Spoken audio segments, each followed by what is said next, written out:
আমি বরাবর সিম্পল লাইফস্টাইলে ভীষণ পছন্দ করি, ওই জন্য আমি সংসারটাও না খুব সিম্পলভাবে করতে চাই। যেটুকু আমার দ্বারা সম্ভব আমি ঠিক সেইটুকুই কিন্তু নিয়ম পালন করি, এক্সট্রা আমি কিছুই কিন্তু করি না।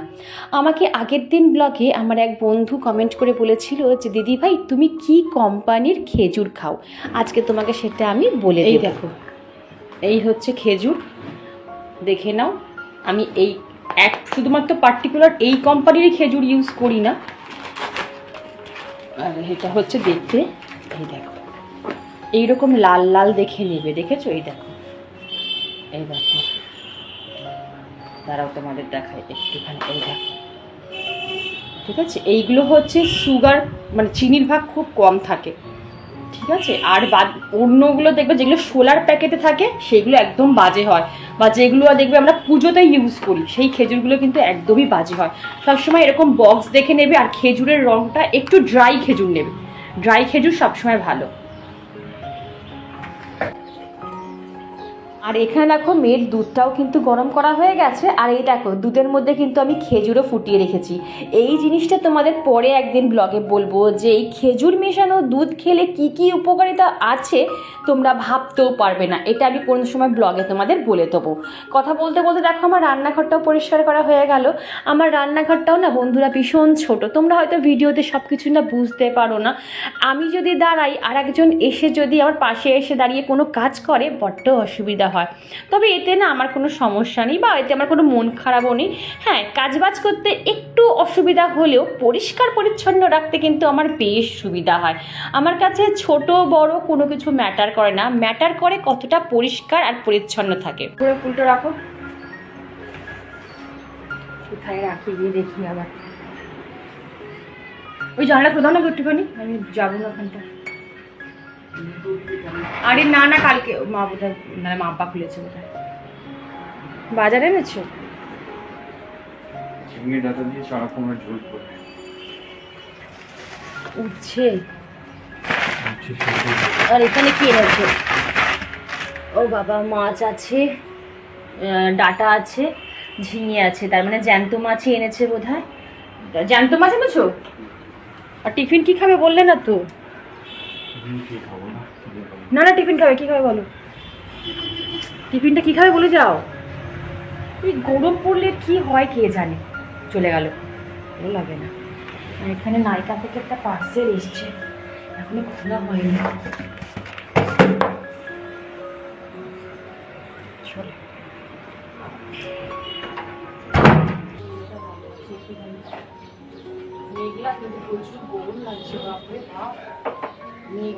তো যাক বাবা, ভালো হয়েছে সকাল সকাল বাজারটা দিয়ে গেছে। সকাল সকাল বাজার হওয়া মানে রান্নাটাও একটু তাড়াতাড়ি হয়ে যাওয়া, জানো তো। আর এদিকে হাজব্যান্ড বলছে আজকে এত গরম লাগছে যে টিফিন হালকা পাতলা শুধু গ্লুকন-ডির জল খাবে। বাহ, এখানে দেখো মা লাল ফুলগুলো কি সুন্দর ফুটেছে, অনেকগুলো ফুটেছে।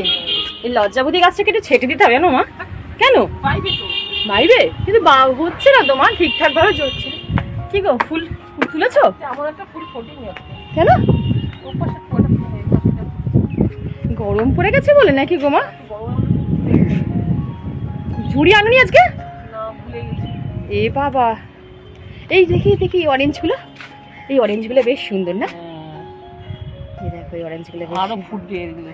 আর এখন তো তাও অতটা রোদ ওঠেনি, অনেক ফুটবে। আর এখানটা তো দাঁড়ানোই যায় না গো, এত সুন্দর গন্ধ বেলি ফুলের যে কি বলবো। পুরো গাছটা দেখো আমার পুরো সাদা হয়ে গেছে। মা এতগুলো তুলে নিয়েছে অলরেডি, হাত ভর্তি হয়ে গেছে। মা পারবে? এখানেও আছে কিছু, দেখো। সকাল সকাল কাচাকুচি হয়ে গিয়ে মেলাও হয়ে গেছে মায়ের। বাবা, এখানে তো প্রচুর লক্ষ্মী জবা ফুটেছে। এই দেখো, তুমি বলছো ফুল ফোটেনি, এমনি জবা ফোটেনি, কত ফুল ফুটেছে, প্রচুর ফুল ফুটেছে। ওই দেখো কত ফুল, মা বলে ফুল ফোটেনি। আর একটা জিনিস দেখাই চল, এই দেখো আমার কাঠচাপা, দেখো থোকা থোকা কাঠচাপা, এই দেখো কি ভালো লাগছে না গো। চলো, ও বাবা দাঁড়ানো যাচ্ছে না। সারাদিনের মধ্যে যদি আমি 15টা মিনিট এদের সাথে সময় না কাটাই না, আমার পুরো দিনটাই না এলোমেলো হয়ে যায়। আর আমার প্রত্যেকটা বন্ধু আমার ছাদ বাগান দেখতে এত পছন্দ করো, তোমরা এত পজিটিভ কমেন্ট করো, বিশ্বাস করো আমার মন না পুরো ভরে যায়। এই যে মায়ের হাত ভর্তি হয়ে গেছে ফুলে। চল এই বালতিটা নিচ্ছি, পুরো উঠে গেছে বাবা। এই জলটা দিয়ে দিই না গাছ, রাত কিচ্ছু এই বাবা জলটাই তো পড়লো না। চল বাবারে গা পা পুড়ে গেল পুরো। আর একদম সময় নষ্ট করা যাবে না বন্ধুরা, আমি কিন্তু ছাদ বাগান থেকে সিধা চলে এসেছি রান্নাঘরে। আর দেখো রান্নাঘরে সিঙ্কে বেশ কয়েকটা বাসন কিন্তু জমা হয়ে গেছে। এইগুলো শুধুমাত্র ওই যে আমি আর মা সকালে চা খেয়েছিলাম সেই কটাই বাসন। আসলে সিঙ্কটা যদি ফাঁকা না করি তাহলে এই যে হাজব্যান্ড সবজিপাতি মাছ ফাছ নিয়ে এসেছি বাজারে, এইগুলো ধুয়ে উঠতে পারবো না। ওই জন্য আমি সবসময় চেষ্টা করি সিঙ্কটা ফাঁকা রাখতে। তুমি দেখবে রান্নাঘরে সিঙ্ক যদি তোমার ফাঁকা থাকে না, তোমার কাজকর্ম করতে কিন্তু অনেক সুবিধা হয় আর দেখতেও বেশ ভালো লাগে। আর এই দেখো আমার ভাতের চালটাও কিন্তু ধোয়া হয়ে গেছে, এখন বসাবো না, কিছুক্ষণ পর ভাতটা বসাবো। এদিকে মেয়ে উঠে গেছে, মেয়েকে আজকে ব্রেকফাস্টে দেবো কলা দিয়ে দুধ দিয়ে স্মুদি, তো সেটাই তৈরি করছি। তো বন্ধুরা আমার এখনো বেডরুম ক্লিন করা হয়নি, আর একবার তোমাদের দেখিয়ে দিই আমার আগোছালো বেডরুম। দেখো শুধু বেডরুমটার হাল দেখো, মনে হচ্ছে কেউ চাষবাস করে গেছে।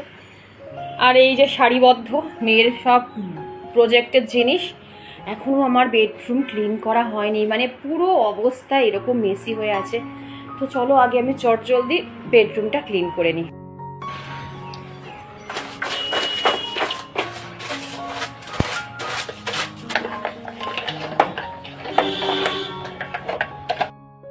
আমার এই যে বড় বড় জানলা তোমরা দেখো, দেখতে কত সুন্দর লাগে, হাওয়া বাতাস সবই আসে, কিন্তু পরিষ্কার করতে গিয়ে বন্ধুরা দম একদম ফেটে যায়।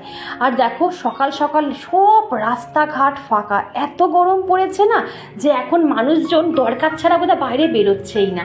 ঘরদর পরিষ্কার হওয়ার পর আমি একটু ঘরে রুম ফ্রেশনার ছড়িয়ে দিলাম, এটা আমার খুব ভালো লাগে, আর কিছুই না। আর ব্রেকফাস্টে এই যে চা আর একটু গোলা রুটি নিয়ে নিয়েছি, আর কিছু খেতে ভালোই লাগছে না জানো তো।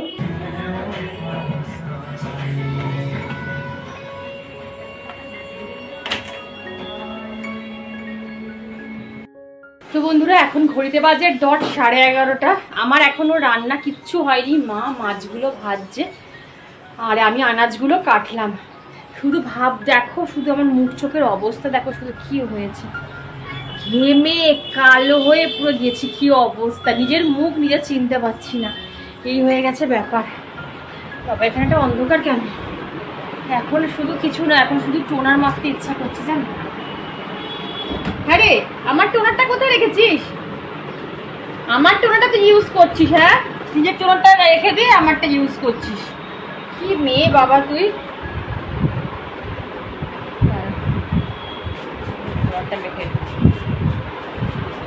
তো বন্ধুরা এখন ফ্যান চলছে, ফ্যান অফ করে তো এতটুকু কথা বলা যাবে না। আর একটা কমেন্টের আনসার আজকে দিতে এলাম, আমি না ভুলেই গেছিলাম আনসারটা দিতে, তো ভাবলাম না আজকে একটু বলেই দিই, অনেকদিন হয়ে গেছে কমেন্টটা পড়ে আছে তো বলে দিই। আমাকে আমার এক বন্ধু জিজ্ঞাসা করেছিল যে শর্মিষ্ঠা না দিদি ভাই কি এটা বলেছিল যে তোমরা আর তোমার বোনরা একসাথে এলে না কেন, মানে কাশ্মীর থেকে কলকাতায় একসাথে ফিরলে না কেন। তো এটার মধ্যে একটা বড় রিজন ছিল, আমাদের দুজনে আমি থাকি বেহালাতে আর আমার বোন থাকে হাওড়াতে। যাই হোক সেটা কোনো ম্যাটার না।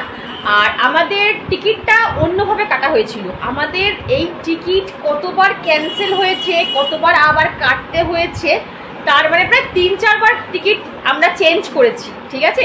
কারণ তোমাদের যদি গল্পটা বলতে চাই তাহলে মানে আমার পুরো ভিডিওটা শেষ হয়ে যাবে, এর পেছনে কত বড় গল্প আছে বলছি না। তোমরা হয়তো দেখো খুব সুন্দর একটা ঝাঁচকচকে একটা ব্লগ দেখো, কিন্তু ওই ব্লগের পেছনে কত জিনিস, ক্যামেরার ওপারে যে কত জিনিস ঘটে যায় বন্ধুরা, সেদিক তারা আমরা ক্যামেরা অন করে বলতে পারি না। তো এই হয়েছে ব্যাপার, প্রচুর হ্যাপা হয়েছিল আমাদের যাওয়ার সময়, টিকিট ক্যান্সেল হয়ে গেছিল, আবার টিকিট কাটতে হয়েছিল। আমাদের প্রথমে ট্যুরটা ছিল পুরো ট্রেনে, মানে আমরা ট্রেনে যাব ট্রেনে আসবো, সেখান থেকে ক্যান্সেল হলো, ক্যান্সেল হয়ে ক্যান্সেল হয়ে প্রথমে ট্রেনে যেতাম, আসার সময় ফ্লাইটে আসতাম, তাই তো। তারপর হলো কি যাব ট্রেনে আসবো ফ্লাইটে, এই হলো। থার্ড টাইম কি হলো ভাবো, থার্ড টাইম আমার মেয়ে অসুস্থ হয়ে পড়লো, তো ওতে কি হলো, আমাদের আসারটা ছিল, তোমরা না এইভাবে বোঝাতে পারবো না, আমাদের আসার ছিল শ্রীনগর থেকে জম্মু আমাদের ফোর হুইলার করে আসার করতে, মানে গাড়ি করে, ঠিক আছে, অন কার। তো ওটা আসতে গেলে প্রায় 5 থেকে 6 ঘন্টা সময় লাগবে। তারপর জম্মু টু কলকাতা ছিল আমাদের ফ্লাইট। কিন্তু আমার হাজব্যান্ড বললো যে না, আমার মেয়ে অসুস্থ, আমার মেয়েকে নিয়ে আমি অতটা জার্নি করতে পারবো না, আমার 6-7 ঘন্টা ওই গাড়ির মধ্যে বসে জার্নি খুব কষ্টকর। আর তখন ভালোই গরম পড়ে গেছিলো শ্রীনগর জম্মুতে, সম্ভব না, শীতকালে পসিবল, বাট গরমকালে এইভাবে জার্নি করা পসিবল নয়। আমরা তখন তৎকালে ফ্লাইটের টিকিট কাটি, মানে 7খানা টিকিট করেছিল, তার মধ্যে আমরা এই 4টে টিকিট পেয়েছিলাম। ভাবতে পারছো, মানে অশেষ কৃপা ঠাকুরের যে আমরা পেয়ে গেছিলাম টিকিটটা। তো আগের দিন রাতে কেটেছি, পরের দিন আমাদের ফ্লাইট ছিল, বুঝতে পারছো। তো ওইভাবে আমরা চলে এসেছি মানে তাড়াহুড়ো করে, কিন্তু বোনেদের তো দরকার ছিল না, তাও আর ওইভাবে টিকিটটা কাটার ফলে কি আমাদের টাকাটা অনেকটা বেশি পড়ে গেছিলো। আর সত্যি কথা বলতে গেলে, কেন বোনরা ফালতু অত টাকা বিয়ার করে আমাদের সাথে আসবে বলো, ওদের তো অতটা তাড়া ছিল না, বা ওদের তো অতটা সমস্যা ছিল না। তাই ওরা যেভাবে আমরা আগে যেভাবে আমরা ঠিক করেছিলাম যে যেভাবে আমরা আগে আসবো, ঠিক ওরা সেইভাবেই কিন্তু ফিরেছে, বাট আমরা একটু অন্যভাবে ফিরেছি। শুধু আমার মেয়ে অসুস্থ হয়ে গেছিলো বলে আমরা তাড়াহুড়ো করে একদিনের মধ্যে আমরা ফেরার চেষ্টা করেছিলাম বলে আমরা দুটো ফ্লাইট চেঞ্জ করে এসেছি, আর কিছুই না। আর ওদের আসতে প্রায় মাসিদের আসতে কতদিন লেগেছে? 1.5 দিন। আর আমার বোনরা ফিরেছে প্রায় 1.5 দিনের মাথায়। সেখানে আমরা 1.5 দিনের বেশি, প্রায় 2 দিনের মতো লেগেছে ওদের আসতে, কারণ ওদের আবার দিল্লি থেকে ট্রেন ছিল, ভাবতে পারছো, মানে দিল্লিতে কতক্ষণ স্টে ছিল, তারপর দিল্লি থেকে আবার কলকাতা ওদের ট্রেন ছিল, মানে ওভারনাইট জার্নি ছিল। তো সেইগুলো আমার মেয়েকে আমি পড়াবো না বলে আমরা তাড়াহুড়ো করে একদিনের মধ্যে কলকাতায় ফেরার জন্য আমরা এই জিনিসটা করেছিলাম, আর কিছুই না, বুঝেছো। তো চলো, অনেক বক করে নিলাম, এবার রান্নাঘরে যাই। রান্নাটা সারাটাই হচ্ছে গরমকালে সবচেয়ে বড় চাপের জিনিস। এখন রান্নাটা গিয়ে করি, চলো। ভাইকে নিয়ে পড়ছে এখনো প্রজেক্ট, আর কতবার কিরে প্রজেক্ট, তোর সারাদিন প্রজেক্ট করেই যাচ্ছে বাবা। 15 মার্কস থাকে, কিন্তু লিখতে হচ্ছে বোধহয় 15,000 মার্কসের। চলো,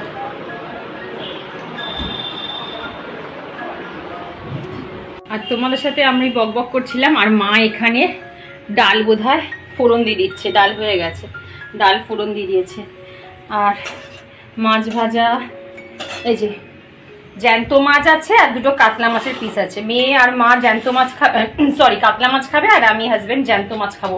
এই গরমে খেতে ইচ্ছা করছে না, তাও কেন এনেছে কে জানে। আর এটা না আম কেটে রেখেছি, ওই তুমি দাও, ফোনটা দিলাও। আবারে এই আম দিয়া চাটনি করব, ঝিঙে, আলু আর ডাঁটা, এই যে ডাঁটা, সরু সরু ডাঁটা দিয়ে মাছের ঝোল করব।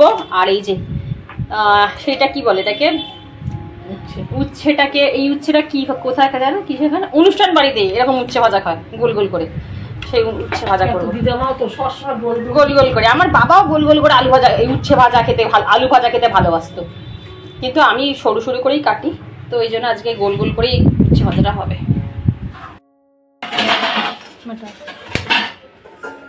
মাঝে মাঝে আমার গ্যাস লাইটারের মাথায় বোধহয় ক্যারা পোকা চলে, কখনো কখনো দেখো স্মুথলি জ্বলে যাচ্ছে, আবার কখনো কখনো ফলস হয়ে যাচ্ছে, ধরছেই না। তো ওই জন্য দেশলাই দিয়ে আবার গ্যাসটাকে অন করতে হচ্ছে। এত গরম লাগছে যে কতক্ষণ ভাবছি যে রান্নাঘর থেকে বেরোবো, ওই জন্য দেখো 2টো গ্যাসই অন করে দিয়েছি। একটার মধ্যে উচ্ছে ভাজা করব, আর একটার মধ্যে মাছের ঝোল করব। কথা বলতে বলতে দেখো আমার মাছের ঝোলটাও কিন্তু রেডি হয়ে গেছে। আর আজকে আমি কোনো রান্নাবান্না তোমাদের সাথে শেয়ার করলাম না, যত রান্নাঘরের কাজ কম দেখানো যায় ততই বোধহয় মঙ্গল। মানে রান্নাঘরে থাকা মানেই হচ্ছে গরম, আর কিচ্ছু না বন্ধুরা। তো এই তো জ্যান্ত মাছের ঝোল, এটাই হচ্ছে গরমের একদম আদর্শ খাবার, তাও কিচ্ছু খেতে ইচ্ছা করছে না বন্ধুরা, মনে হচ্ছে ভাতে জল ঢেলে আর আলু ভাজা দিয়ে কাঁচা লঙ্কা পেঁয়াজ দিয়ে খাই।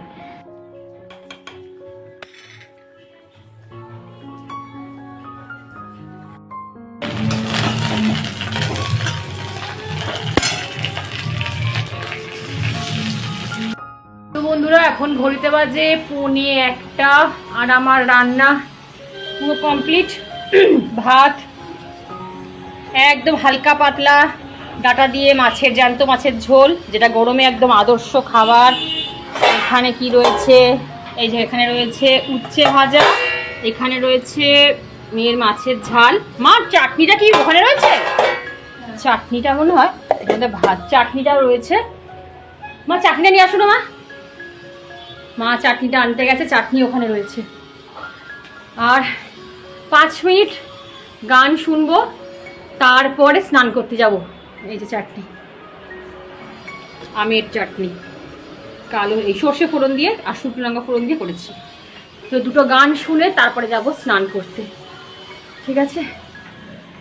আর হাওয়া দিয়েছে, ভালো হাওয়া আছে, কিন্তু প্রচুর রোদের তেজ। বাবা রে বাবা। চলো, শীত গ্রীষ্ম বর্ষা যাই হোক না কেন, আমি কিন্তু রূপচর্চা করতে একটুও ভুলি না। রান্না করার পর কোনো না কোনো ফেস প্যাক কিন্তু অবশ্যই আমি ফেসে অ্যাপ্লাই করি। আজকেও একটা নিত্য নতুন ফেস প্যাক কিন্তু নিজের মাথা থেকেই বানিয়েছি, সেটাই অ্যাপ্লাই করে নিলাম।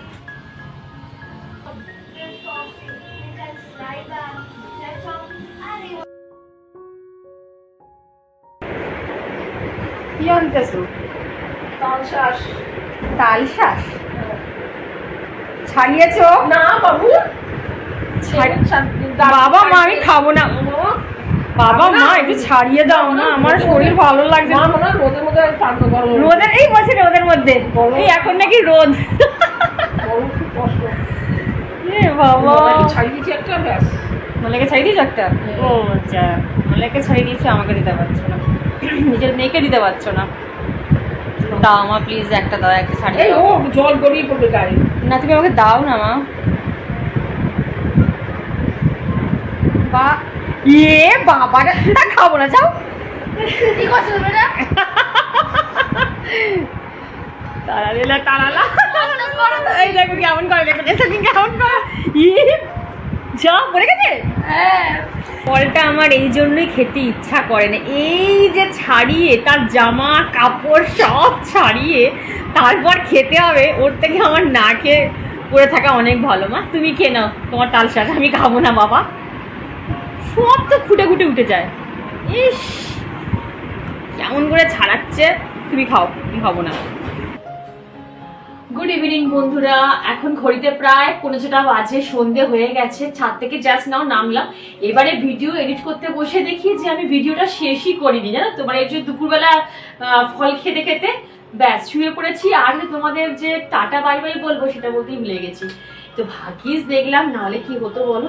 তো চলো, আমার এখানে চা, ওই যে চা করা কমপ্লিট। আর এখানে মেয়ের জন্য এই যে দুধ খাবে, ও কমপ্ল্যান দিয়ে দুধ খাবে, তো সেটাই বসাচ্ছি। ও পড়ছে, আজকে পড়া নেই যদিও। আর ভিডিওটা অনেক ছোট করেছি, অনেক কিছু করেছিলাম জানো তো। ভিডিওটা সারাদিন অনেক কাজকর্ম, অনেক কিছু শ্যুট করেছি, কিন্তু তোমাদের কথা দিয়েছি যে আমি ভিডিও আর বেশি বড় করব না, গরমের জন্য ছোট্ট রাখবো।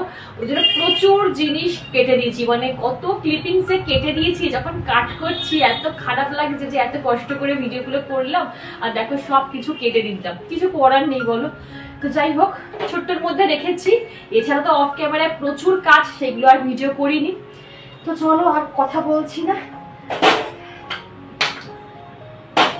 কালকে আবার দেখাবে নতুন একটা ইন্টারেস্টিং ব্লগ নিয়ে। তখন সবাই খুব খুব ভালো থেকো, টাটা, লাভ ইউ অল। আর হ্যাঁ, গরমে বেশি বেশি করে জল খাবে, যতটা পারবে ততটা শরীর ঠান্ডা রাখার চেষ্টা করবে, আর কাজ একটু কম করবে। চলো টাটা। মাম্পা কমপ্লেন হয়ে গেছে।